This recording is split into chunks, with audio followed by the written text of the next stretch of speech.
I'll kick things off. I'll be your facilitator for tonight. I just want to say good evening, доброго вечера, добрый вечер всем.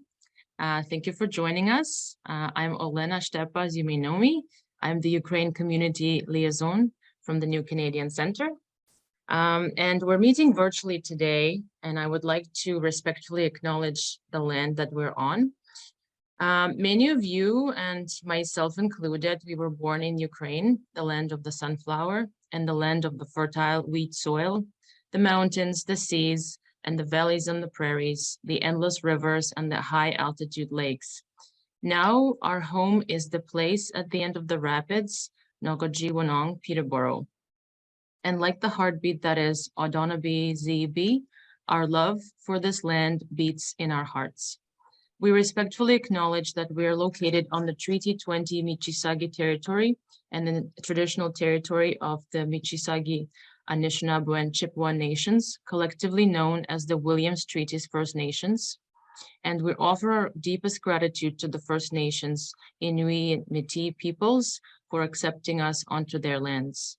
We value and honor their teachings about and care for our earth and our relations, and we dedicate ourselves to moving forward as treaty people in the spirit of partnership and collaboration, reconciliation, as we learn together and contemplate the possibilities for our shared future and mutual recognition, respect, sharing, and responsibility.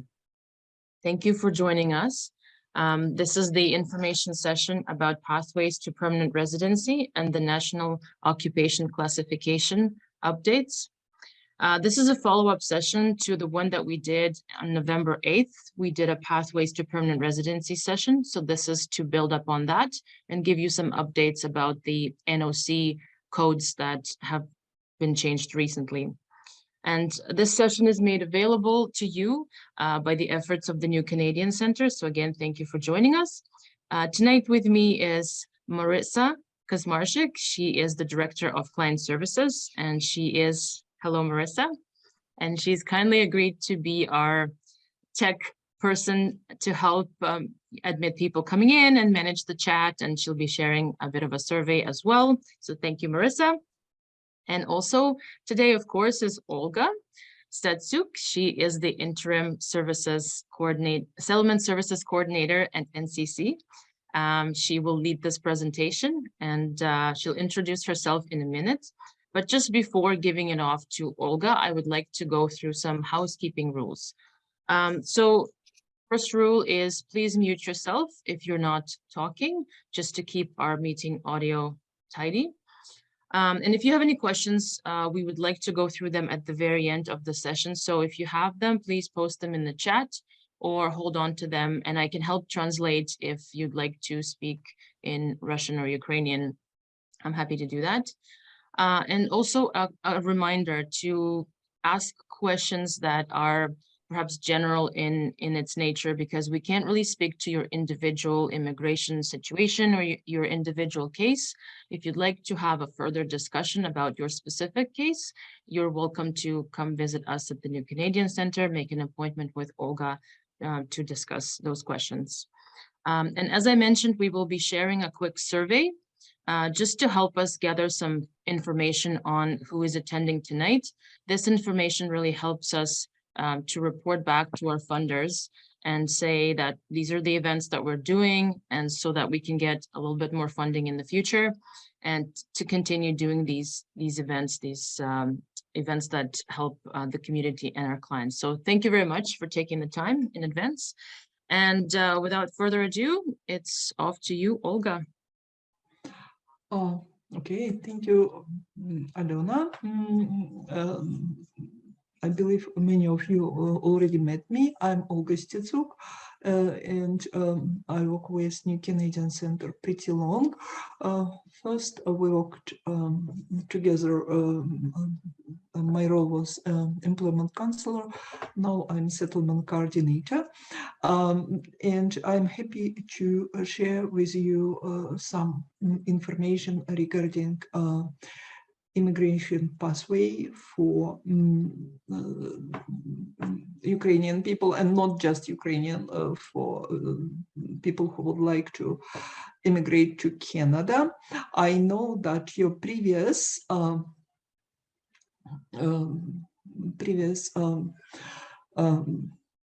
discussion was about professional immigration, family immigration, and humanitarian and compassionate. And today we will discuss just professional immigration. It means skilled workers and skilled trade. In reality, it's 3 program under professional immigration. Also, the Canadian experienced class. To be applicant for Canadian experienced class, you need to take educational program in Canada. And what I know I'm that so sorry to interrupt. We're not seeing your screen if you're sharing the slides. Not sharing yet. Okay, That's why so it's sorry. just speech, just free speech. Yes, that's why we don't discuss Canadian experienced class today. If some of you would like to immigrate in that class, please come to NCC to start this discussion and continue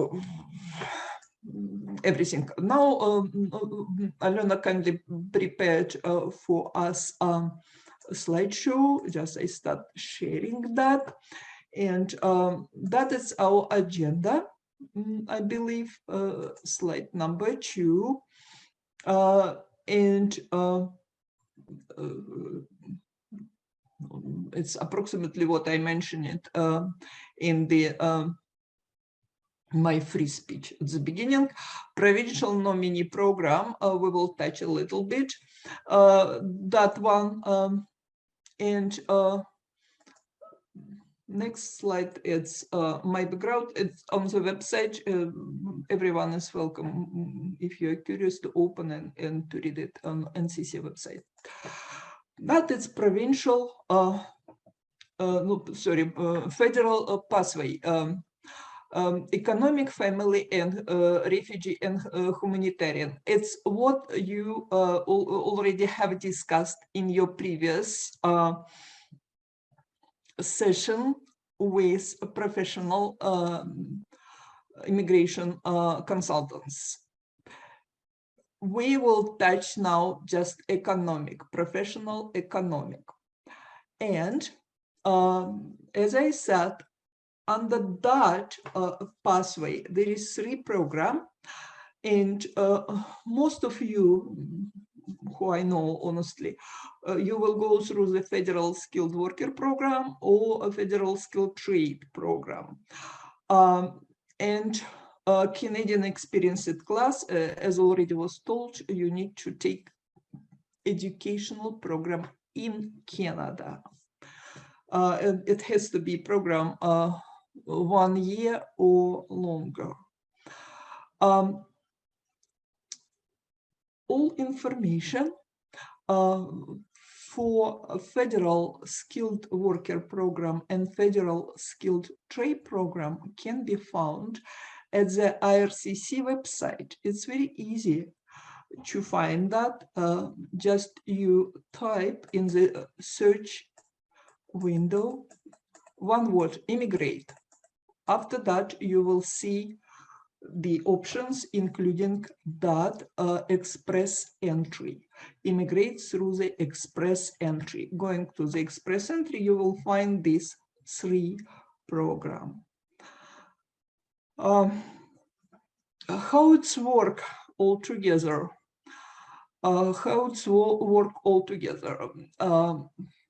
First, you just explore express entry and find a ranking system. After that, you decide what program fit you better. according to your skills, according to your education, according to your age. Why? Because at the ranking system, you will see the score for your age, for your skills, and for your employment experience. Also, that is some small additional score for relatives who live in Canada. You will see it. It's pretty long, and it's very good to explore it prior starting your application. It's open. It's no secret there at all.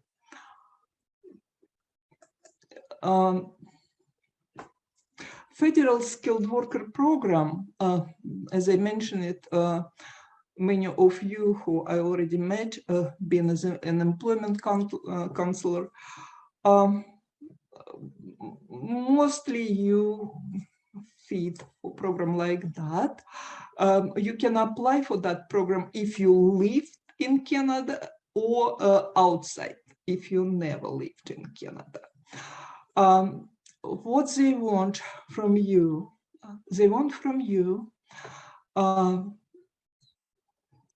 professional education, and your credential has to be evaluated. On the next slide, you will see where to go with evaluation.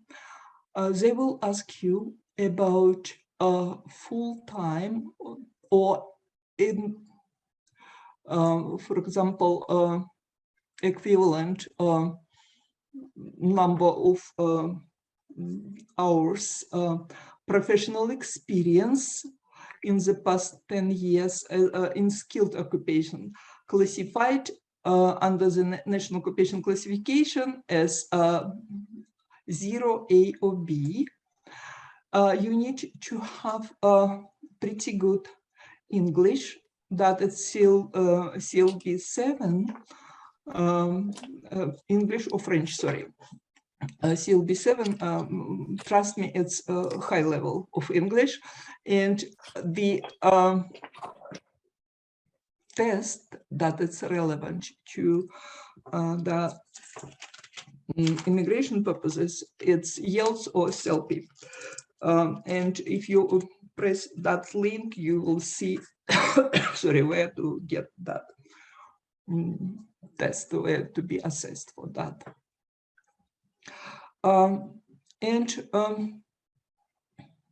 Going through all that requirement, you will see your score and understand how good you are in the competition, like a comprehensive ranking system will help you to understand how good you are in this competition.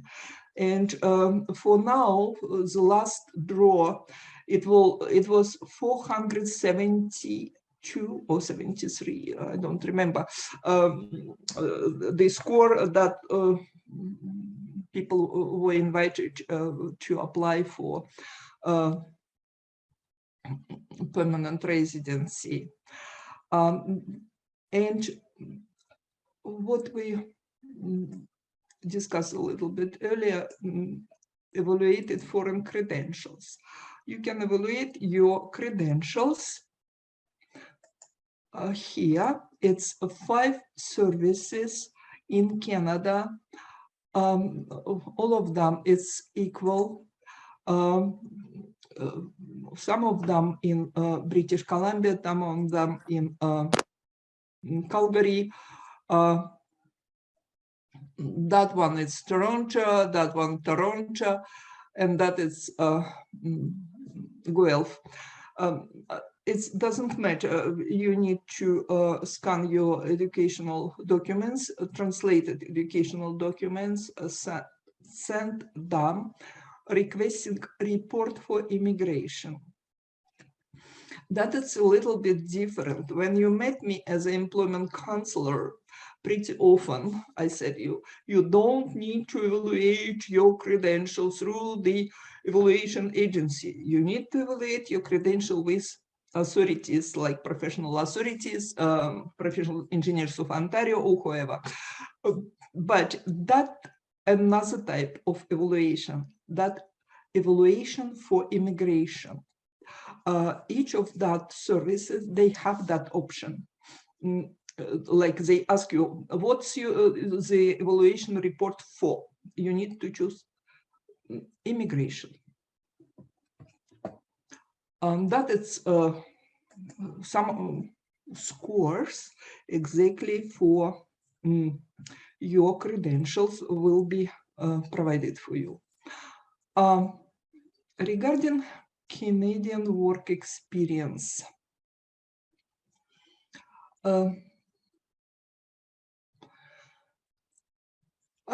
it's additional score. If you worked in Canada, it's additional scores here. And I can share with you that experience that we already can observe with application of other people who came to New Canadian Centre earlier.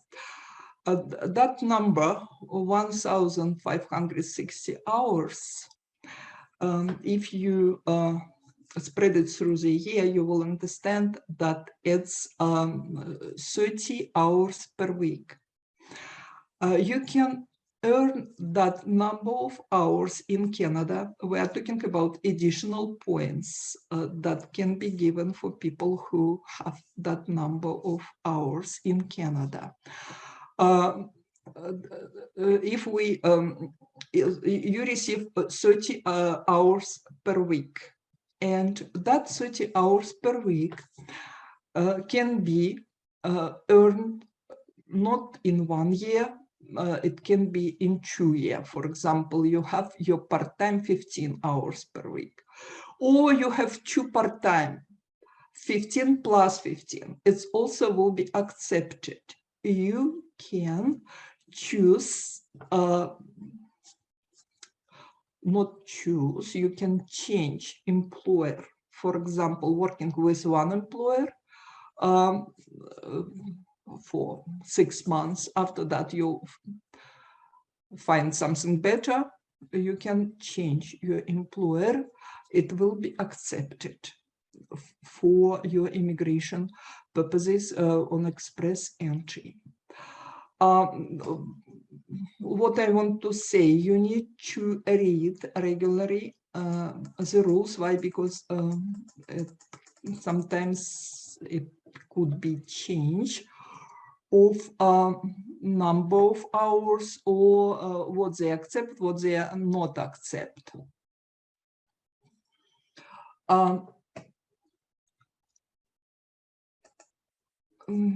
Going to the trade. A trade, as I said you at the beginning, trade, that is trade. Trade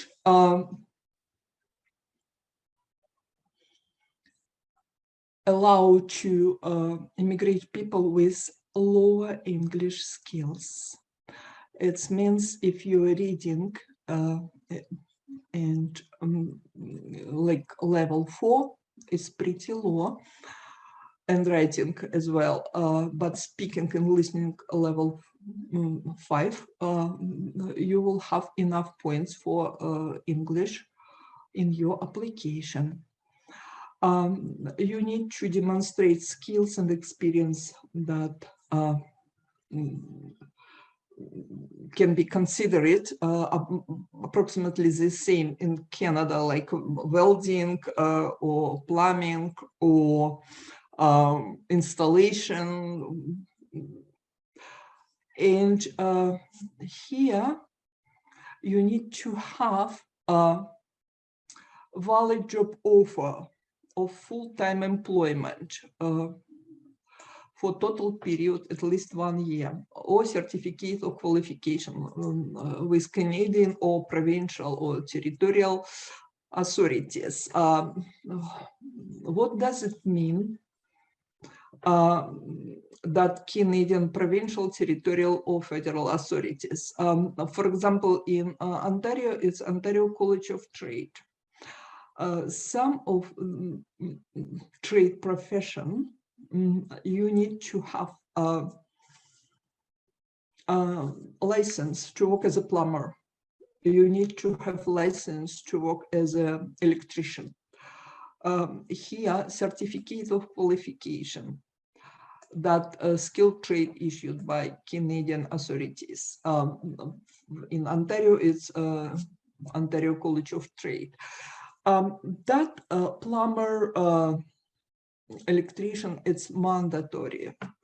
But some of profession, it could be, for example, voluntary. You can apply for that certificate. You can work without certificate, or you can apply for that certificate if needed. And in immigration cases, it's you need to have that certificate because it's additional points. Regarding a job offer, we will touch it a little bit later. What does it mean, job offer? It's not just, oh, work with me in 2023. It's a little bit different.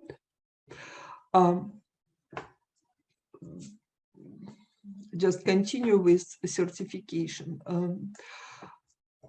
To earn that certificate, mostly you need to apply for professional examination. And also you need to provide your credentials from overseas, or if it's the credentials was on here, credentials that you received from, I don't know, some courses. For each profession, it's pretty different requirements. As I said, some trades, it's voluntary, like installation technician. I don't think that we have any special program for installation technician. It means that it's mostly a person trained in the workplace. It means that it has to be some examinations, that's it, professional examination. That is our like very brief observation of the professional pathway for new immigrants. And now the most interesting, it's new National Occupation Code.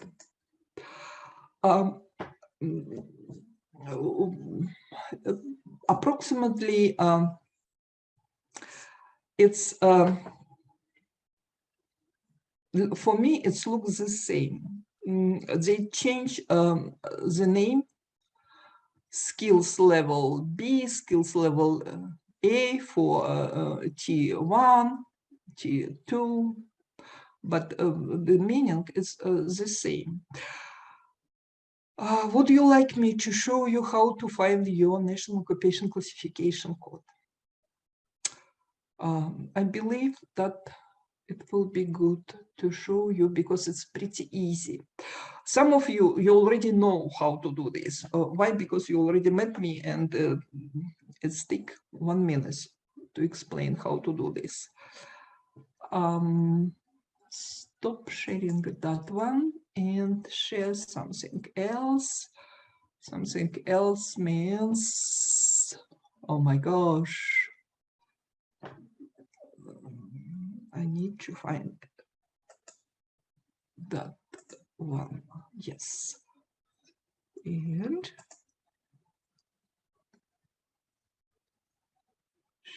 share that one. Share. Yes, that is our National Occupation Classification. Here it's a searching window. If you type whatever and press search, you will find. If I type here and press search, It will be hairdresser, hairstylist, whoever. But in our purposes, I will use a hierarchy system. Like that is hierarchy structure. It means that we have 9 clusters, in reality 10 clusters there. 0, it's, if you remember on the previous slide, we had level 0. It's all managerial occupations here. If your national occupation classification code start from 0, it's from that cluster. I don't need to open it, just 0 here. And first digit of your national occupation classification, exactly number of clusters. For example, if we go to health occupation and press health, and after that, we can see group. And pressing, for example, that one, we can see 3 digits. And after that, we can check technical occupation here. I wanted to find very specific number for dental assistant. It was moved from level C to level B. It could be here. The second digit, it means level A or B, or tier 1, tier 2, because here is 2, it means tier 2. And in our previous slide, you have seen that. And going through the names, titles of the position,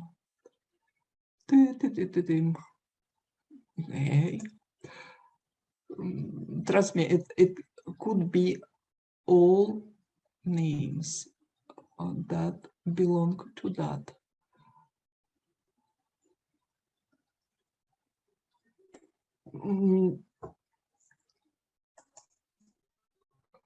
Not a dental assistant that I wanted to demonstrate. Anyway, is it clear how to identify your national occupation classification code? If not, I'm very happy to explain individually how to do this. And all farming, agricultural will be in cluster number 8. And if you are supervisor, your second digit will be 2. It means you are level B. You got your level B position. If you are, for example, doing something in engineering or in chemistry, go to cluster number 2. And technician and all trades, it's here, is in cluster number 7. And sales and food industry is there. If it's, for example, cook, it will be in cluster number 6. Or if it's a technician in the food plant, it will be in 9, because it's not relevant to service, and cook, they posted in cluster number 6. Okay, let's go to the presentation. Share. What we discuss, level 0A or B and tier 0, 1, 2, or 3. That is give you points and eligibility to apply for immigration under the federal skilled worker or trade skilled worker. That we organize slide exactly with hierarchy, structure breakdown. You have seen it on the website. And what I told you about exactly, that it's a classification and skilled trade program. You need to find your national occupation code in the cluster number 7, cluster number 8, and cluster number 9. And cook, it's cluster number 6. It's not just cook, also butcher and baker. And here I prepare small information about not that one. Anyway, I will show you later on. Here is comparison between skilled worker program and skilled trade program. If you prefer to compare program, you can use this table. It's easy, it's visible. English level, level of experience, work experience, like here we use word tier, but you remember that it's the same as level A, level B. And how long do you need to have your experience? 1 year for federal skilled work, and for trades it's 2 years within last 5 years. And job offer, here in federal skilled worker program, if you are applying from overseas, for example, you are applying from, I don't know, Czech Republic, Belgium, doesn't matter. You don't need to have your job offer in Canada. You just can submit all your credentials, all your data about you through the express entry. For trade, you need to have a job offer. It means if you plan to apply for immigration from Poland as a welder, you need to have job offer from Canadian employer. And education. Here, for trade, you don't need to have specific educational credentials. You need to have your certificate, by the way, and it's additional point if you earn local license or certificate. It's additional points, additional scores. And in the skilled worker, definitely your credential has to be evaluated. Your post-secondary education, it's your points. And that is change of national occupation classification that I wanted to present you. They moved, like imagine that you are Canadian government and you can see some shortage in some industries. What will you do to cover this shortage? You will change national occupation classification.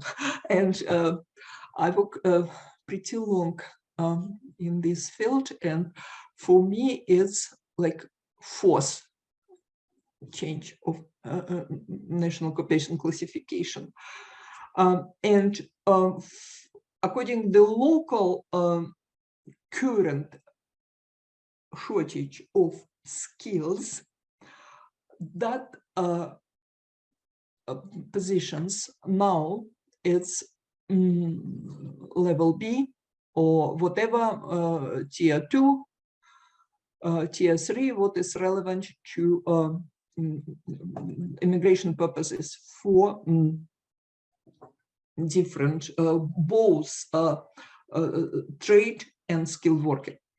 For example, payroll administrator, it was level C in previous National Occupation Classification 2016. Why it's good to have payroll administration now? Payroll administration, it's a certificate, pretty short. It can be earned part-time, and if you are accountant and doing a position of accounting clerk, maybe it's good idea to take a small part-time on that payroll administrator certificate and apply with that credentials. Dental assistant, it was level C, now it's level B, it's tier 3. And thank God, people who is doing that type of work, they can use their current National Occupation Classification. That is huge change. That personal support worker is here, and that number 33102. And most of international trained doctors, they started their career from that position, National Occupation Classification. It was in cluster number 6 and cluster number 3. They changed it, moved back and forth, but now it's normal tier 3 that allow you to apply for immigration. And pharmacy technician and pharmacy assistant. What is interesting in that exactly point, pharmacy technician and pharmacy assistant. Pharmacy technician, you need certification, and it's a course, I believe, 4 semesters. But pharmacy assistant, you don't need any certification. And if you are able to work with any pharmacy and to do that pharmacy assistant position, it's open door for you. Who they would like to hire in the local pharmacy, somebody who's familiar with terminology and good in customer service.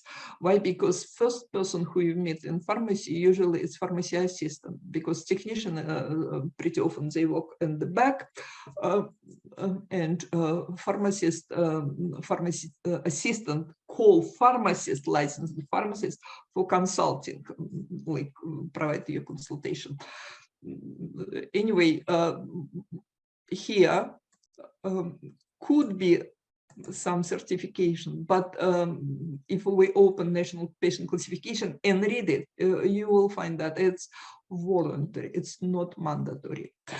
A heavy equipment operator, it's trade, it's also a new one. That one, I'm not sure that we have aircraft assemblers in our caseload. People, but we have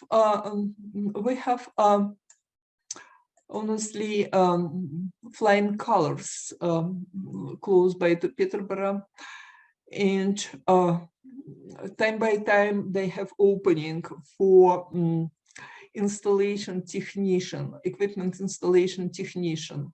That is approximately aircraft assembler. That is other repair and services under the cluster number 7. It means that not just alteration, like whatever, it's technical. Truck driver, they also move it to tier 3 and open door for them for immigration. Teacher assistant here. in Canada. Do it often or only once or twice or many times? Yeah, twice.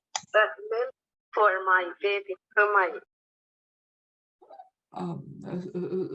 Should I answer the question, or should I continue explanation of the new positions? I believe we will start discussion later on. And now just let's review the new professions, National Occupation Classification. Teacher assistant, mostly you need to have certificate for that. That is pretty short certification, but you need to take that college course. Regarding sheriff, I don't know how to what comment should I say, but I know what should I say about correctional service officers. Honestly, it was also level C in previous National Occupation Classification, and now they move it. Why? Because shortage is huge. It means to work with inmate, to work in prison, and there is training there, but it's free. That training, I don't remember, 2 or 3 weeks. Prior that training, it's tests, psychological and wellness test. Wellness test is pretty complicated. You need to be strong enough to work in that system, because I know some of my clients, they took test, not all of them pass it. It's like running, moving, working with some machine, and what is good with that profession? Good is good salary and good at its level B now. Salary is good, and the closest place to work is Lindsay, Youth Correctional Center. Olga, I'm so sorry to interrupt. I just wanted to say that we are coming close to an end of the session, just to be respectful to everybody's time. And I know we had a couple of other things to mention. Just a time reminder. Yeah, thank you very much, Alana. We're almost done with that. You can read more about other professions, and residential and commercial installer. It's somebody who can install your TV equipment, internet equipment, and it's also shortage, and it's also level B now. Who lost that level B? All this sport leader, instructor, whoever, actors, and what is upsetting, dressmakers and tailors. That position moved to level C. I know that it's interesting. We can discuss further. That's new professions in level B. Going further, provincial nominee program. Each province, they have their own immigration plan. It means that if you go to immigrate to Alberta, you will find the rules how to immigrate to Alberta. Mostly they create that program according to their shortage of skills. And pretty well-known program like Atlantic Immigration Program, it's Nova Scotia program. You can find it. It's they accept people with level C, not level B, level C. You can be invited to apply for a provincial nominee program according your profile on the express entry. For some people, it's good chance to immigrate through provincial nominee. For example, if you earn master degree or PhD in Canada, most of these people, they were invited to apply for the Ontario provincial nominee program. What I said to you, that it's option like that. Here, what I want to say, that according that this bill C-19, it means that economical needs in Canada, it's need to be met. It's mean that invitation to apply ITA can be issued for people, for example, who worked as a cashier. It was situation like that in 2020 when invitation was sent for people for how they named essential worker, people who worked in the front line during the COVID lockdown. It means that it's not the only one program like that. It means that maybe we will see more offer like that according to this bill C-19. Here it's number of immigration that plan in Canada. You see it's significant. It's 500,000 in 2025. It's a huge number of new immigrants, what federal government plan to accept. It's give us hope, honestly. And here is our licensed consultants in exactly Peterborough and area, immigration lawyers, and I believe that we need to have some time for questions. Thank you very much, Olga, for this presentation. And I believe we have a question in the chat. Marissa, if you can help us with some questions, and maybe then after that, we'll take some people who want to ask it live. Yes, thanks, Elena. We have one question in the chat regarding the English test for applying for permanent residency. Can I pass the IELTS general exam? And what's the score I need to get? This is from Sophia.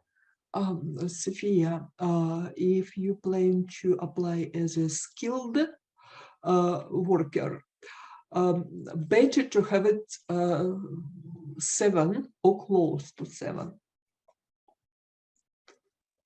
Okay, I got it, thank you. And as far as I understand, it's desirable to pass as a general IELTS rather than academic, or probably both of IELTS, because at the next year I'm going to study at college or university, and I'll need to pass the academic IELTS, or probably the academic IELTS exam will be enough for applying to permanent resident.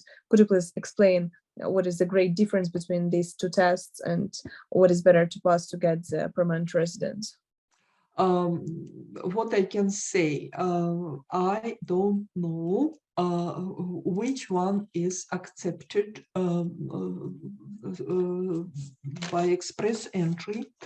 What we need to do, we need to open IRCC website and go through the document that you need to provide. They have explanation regarding, I have seen the explanation regarding each English test, CELPIP and IELTS. And I don't remember which one was mentioned, academical or general. I think that here is the That's my guess. Better to go to IRCC because my guess that it's general, not academical. Because academical usually it's requirement when you apply to educational institution. Okay, got it. Thank you.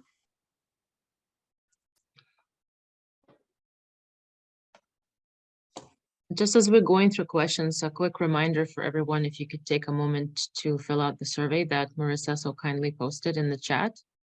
And I believe we have one more question. From- How people from outside Canada can get in touch with employers. We have several platforms. For example, the simplest one, Job Bank.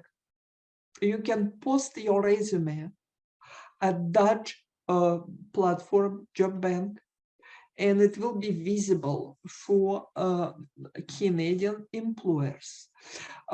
Just explain them your skills, your experiences, and some Canadian employers, they are able to prepare labor market impact assessments and special documents that allow them to bring people from overseas. And after that, you will be invited to the work permit will be issued for you, and you will be invited. And it's a good way to enter to Canada with work permit and labor market impact assessment. Also for trade people, it's additional score, additional points in the ranking system. Any other questions?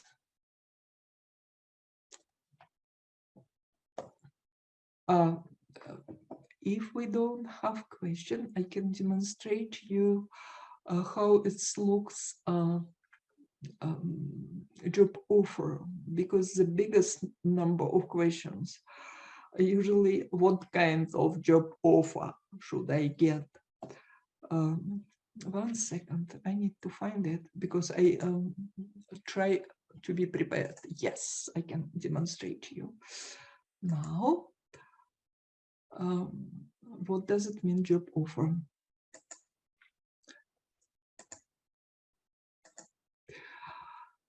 As you guess, it's a IRCC website.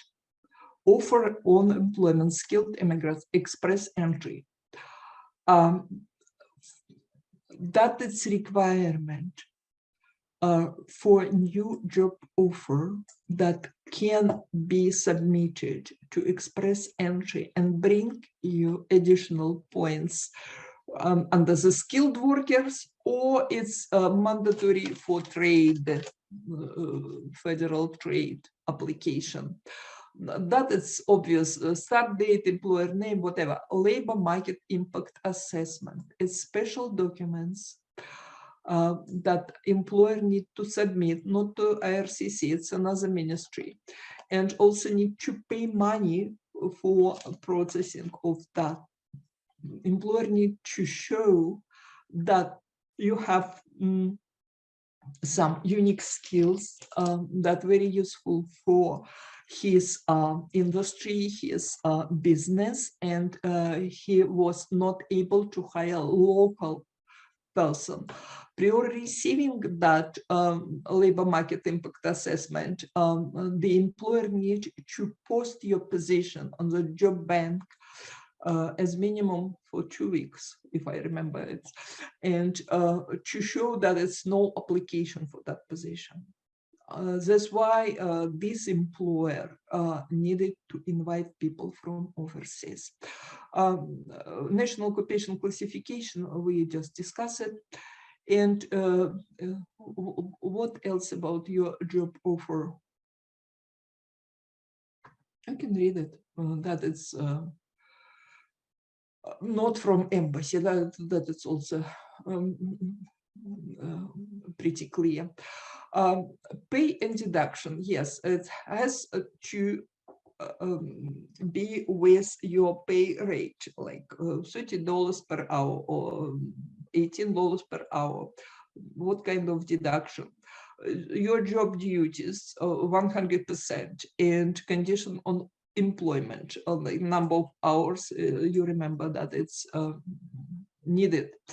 And job duties, by the way, what we have seen, they need to match National Occupational Classification Code number and title.